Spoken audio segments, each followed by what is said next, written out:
शरद पवारांनी खिडकीतून रुमाल टाकून ठेवलाय। फक्त आता सांभाळलेल्या सीटवर कधी आणि केव्हा जाऊन बसायचं हे समोर यायचं बाकी। मोदी विदेशात देशाची प्रतिमा जपतात असं विधान करून शरद पवारांनी पुन्हा एकदा राज्याच्या राजकारणात शंकेचं वातावरण निर्माण केलंय। मोदींचं कौतुक करून त्यांनी रोज उठल्या सुटल्या मोदींवर टीका करणाऱ्या आपल्याच पक्षातील नेत्यांना तर तोंडघशी पाडलंच, शिवाय काँग्रेस आणि उद्धव सेनेलाही चिमटा काढलाय। एकीकडे राहुल गांधी विदेशात जाऊन भारताची बदनामी करत असल्याचे नॅरेटिव्हही भाजपची मंडळी सेट करत असताना शरद पवारांनी मोदीच त्या संदर्भात केलेलं कौतुक काँग्रेसच्या चांगल्या जिव्हारी लागलेलं दिसतंय। मोदींचं कौतुक ऐकण्यासाठीच पवारांना राज्यसभेत पाठवलंय का या विचारांनी काँग्रेस आणि उद्धव सेना नक्कीच स्वतःला कोसत असणार आहे। दुसरीकडे शरद पवारांनी आधी प्रफुल्ल पटेल आणि सुनील तटकरे आणि आता नंतर नरेंद्र मोदींचं केलेलं कौतुक तिकडे आमदार रोहित पवारांच्याही चांगलं जिव्हारी लागलेलं दिसतंय।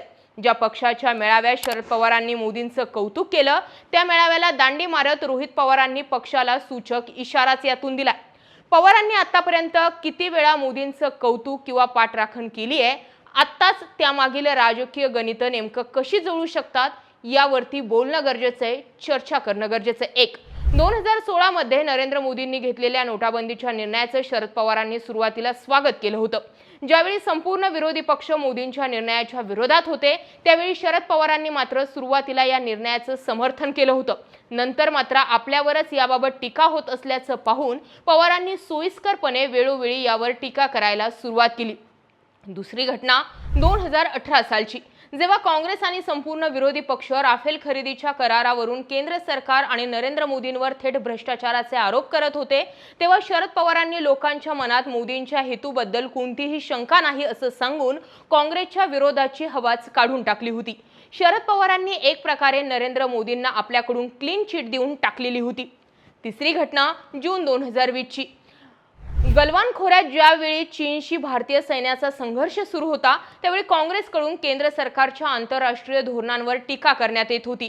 चीनच्या आक्रमकतेसमोर भारताने शरणागती पत्करल्याची टीका त्यावेळी होत होती, परंतु त्यावेळी देखील शरद पवारांनी मोदी आणि केंद्र सरकारची पाठराखण करत 1962च्या चीन सोबत झालेल्या युद्धाची काँग्रेसला आठवण करून देत त्यांचीच कोंडी केली होती। चौथी घटना 2023 साली अदानी हिडेनबर्ग वादाची जेपीसी चौकशी करण्याची मागणी काँग्रेस सोबत विरोधी पक्षांकडून लावून धरण्यात आली होती। यामुळे केंद्र सरकारही चांगलंच अडचणीत आलेलं असतानाच पुन्हा एकदा शरद पवारांनी विरोधकांची हवा काढत गौतम अदानी यांना जाणून बुजून या वादात अडकवण्यात येत असल्याचं वक्तव्य पवारांनी केलं होतं। त्यानंतर जेपीसी चौकशीची मागणी नंतर झालीच नाही। पाचवी घटना एप्रिल 2023 ची, जेव्हा नरेंद्र मोदींच्या शैक्षणिक पदवीचा विषय प्रचंड चर्चेत होता तेव्हा देखील शरद पवारांनी थेट मैदानात उतरत मोदींची पाठराखण केली होती। मोदींच्या पदवीचा वाद निरर्थक असून जनतेच्या विश्वासामुळे ते पंतप्रधान असल्याचं वक्तव्य शरद पवारांनी केलं होतं। सहावी घटना 2025 मध्ये जेव्हा मोदींनी आपल्या वयाची 75वी पूर्ण केली त्यावेळी भाजपनंच आखून दिलेल्या निवृत्तीच्या नियमावर बोट ठेवून विरोधी पक्षांनी भाजपला कोंडीत पकडलं। त्यावेळी पुन्हा एकदा शरद पवार मोदींसाठी धावून आले होते।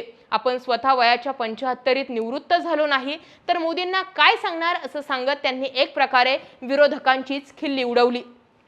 सातवी घटना सद्यस्थितीमध्ये राहुल गांधी आणि काँग्रेस पंतप्रधान मोदींच्या 5 दिवसीय परदेश दौऱ्यावर टीका करत असताना पवारांनी पुन्हा एकदा मोदींची पाठराखण केली आहे। मोदी जागतिक पातळीवर भारताची प्रतिष्ठा राखतायत, राजकीय मतभेद देशाच्या हिताआड येऊ नये अशी कान उघडणी करून पवारांनी काँग्रेसला घरचा आहेर दिला। थोडक्यात शरद पवारांचे राजकारण कधीही ब्लॅक अँड व्हाईट नसतं, ते नेहमी ग्रे शेडमध्ये चालतं। नरेंद्र मोदींचं कौतुक करणं म्हणजे ते भाजपमध्ये जाणार असा सरळ अर्थ निघत नसला तरी ती त्यांची भविष्यातील संभाव्य राजकीय खेळी या अर्थानं पाहता येते। शरद पवारांच्या या विधानानंतर महाविकास आघाडीतील नेत्यांनी मात्र नाराजी व्यक्त केली आहे। खासदार संजय राऊत यांनी आपण शरद पवारांच्या या वक्तव्यावर असहमत असल्याचं देखील जाहीर सांगून टाकलंय। दुसरीकडे खुद्द रोहित पवार यांनी देखील एक मोठं विधान केलंय। शरद पवार साहेब भाजप सोबत कधी जाणार नाही याचा विश्वास असला तरी तशी परिस्थिती आलीच तर आपण नम्रपणे आपला वेगळा मार्ग निवडू असा स्पष्ट इशारा त्यांनी देखील देऊन टाकलाय। शरद पवारांचा माइंड गेम आजपर्यंत कोणालाही समजलेला नाही असं म्हणतात।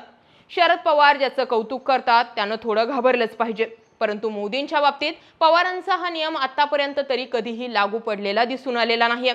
सुरुवातीला सांगितलं त्याप्रमाणे पवारांनी खिडकीतून आपला रुमाल टाकून सीट सांभाळली आहे, परंतु त्यावर कोण कधी विराजमान होणार हे बघणं महत्त्वाचं आहे। याबाबत तुमचं काय मत आहे?